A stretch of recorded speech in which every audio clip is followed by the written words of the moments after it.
अस्सलाम वालेकुम फ्रेंड्स, मैं आपको वेलकम करता हूँ video expert teaching YouTube channel पर। आज का हमारा टॉपिक है बिज़नेस फाइनेंस का लेक्चर नंबर 10। तो चलिए बढ़ते हैं अपने लेक्चर की जानिब।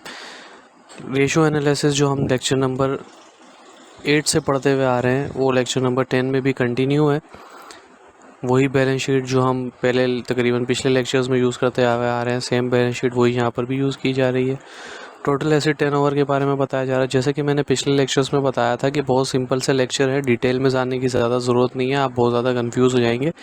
इससे ज़्यादा से ज़्यादा इन रेशोज़ से यही सवाल आएंगे कि टोटल एसेट टर्नओवर जो है वो उसका फॉर्मूला क्या होता है, या आपको सेल्स दी हुई होगी और टोटल एसेट दिए हुए होंगे और आपने टोटल एसेट टर्नओवर निकालना होगा। तो ये टोटल एसेट टर्नओवर का फॉर्मूला है, और ये जो है सेल्स और ये सारी चीज़ें ये यहाँ से इनकम स्टेटमेंट से, जैसे नेट सेल 2311 है, वही 2311 आ गए। टोटल एसेट्स जो हैं वो यहाँ पे देखें ऊपर दिखाए गए हैं 3373, तो वही यहाँ पे 3588 ये यहाँ से लिए गए हैं। ये दोनों वैल्यू ऊपर से आ रही हैं और इनको सेम कैलकुलेशन करके यहाँ पे दिखाया गया है इन लेक्चर्स के अंदर।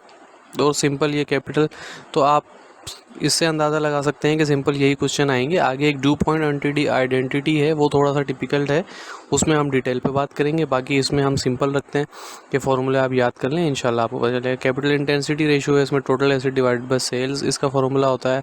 प्रॉफिटेबिलिटी मेजर्स हैं कि भाई in one form of other these ratio are intended to measure how efficiently, यानी कि प्रॉफिटेबिलिटी मेजर्स में जो रेशियोज़ हैं वो इस वजह से किए जाते हैं कि भाई कितने एफिशिएंटली जो है वो फर्म जो है वो अपने एसिड्स का और अपनी मेन पावर का यूज़ कर रही है और कितना अच्छा प्रॉफिट मार्जिन वो बना रही है, क्योंकि ओवरऑल बिज़नेस का जो मेन मोटिव होता है वो प्रॉफिट कमाना ही होता है। प्रॉफिट मार्जिन जो है वो profit margin ratio net income divided by sales आप करें तो ये आपको प्रॉफिट मार्जिन निकल के आ जाएगा। रिटर्न और एसेट्स निकालने के लिए जो ROA कहलाता है, ये बहुत इंपॉर्टेंट है, इसको आप याद करें। Return on asset, return of asset is equal to net income divided by total asset, तो फिर ये रिटर्न ऑन एसेट निकल के आता है। रिटर्न ऑन इक्विटी ये ROA भी कहलाता है।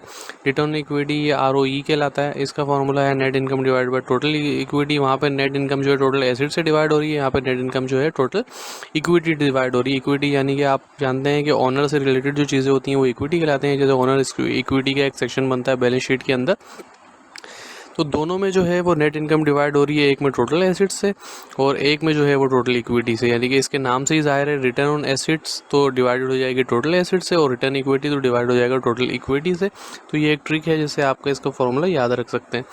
उसके बाद यहाँ पे बताया जा रहा है रिटर्न ऑन इक्विटी, इन दोनों को जो है वो एक कंपैरिजन दिया जा रहा है कि ROA and ROE are most widely use commonly cited number, so it should be kept in mind that there are accounting rate of returns, that is why are called return on book asset and return on book equity. ROE sometime also called return on net worth, के ROE को अक्सर जो है वो net worth भी कहा जाता है। मार्केट वैल्यू मेजर्स की बात हो रही है। मार्केट वैल्यू मेजर्स के अंदर अर्निंग पर शेयर बताया जा रहा है कि अर्निंग पर शेयर निकालने के लिए नेट इनकम को शेयर आउटस्टैंडिंग से आप डिवाइड कर देंगे। प्राइस अर्निंग रेशियो के लिए price per share divide by earning per share. Book value per share total equity divide by number of outstanding share.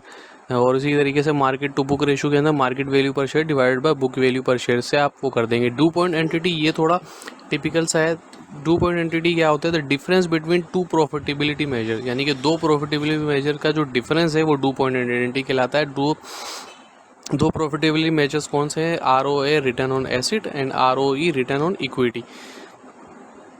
Relationship with this measure can be illustrated by decomposing ROE into its component parts, यानी कि वो बता रहे हैं कि इन दोनों के बीच में जो रिलेशनशिप है उसको देने के लिए आपको रिटर्न ऑन इक्विटी को इसके पार्ट्स में यानी कि तोड़ना पड़ेगा। जैसे कि रिटर्न ऑन इक्विटी का फॉर्मूला क्या था? Net income divided by total equity. जैसे रिटर्न ऑन एसेट्स तो नेट इनकम वैसे ही रहेगा, तो रिटर्न ऑन एसेट्स का फॉर्मूला क्या है? Net income divided by total assets. इसी तरीके से रिटर्न इक्विटी का क्या है? Net income divided by total equity.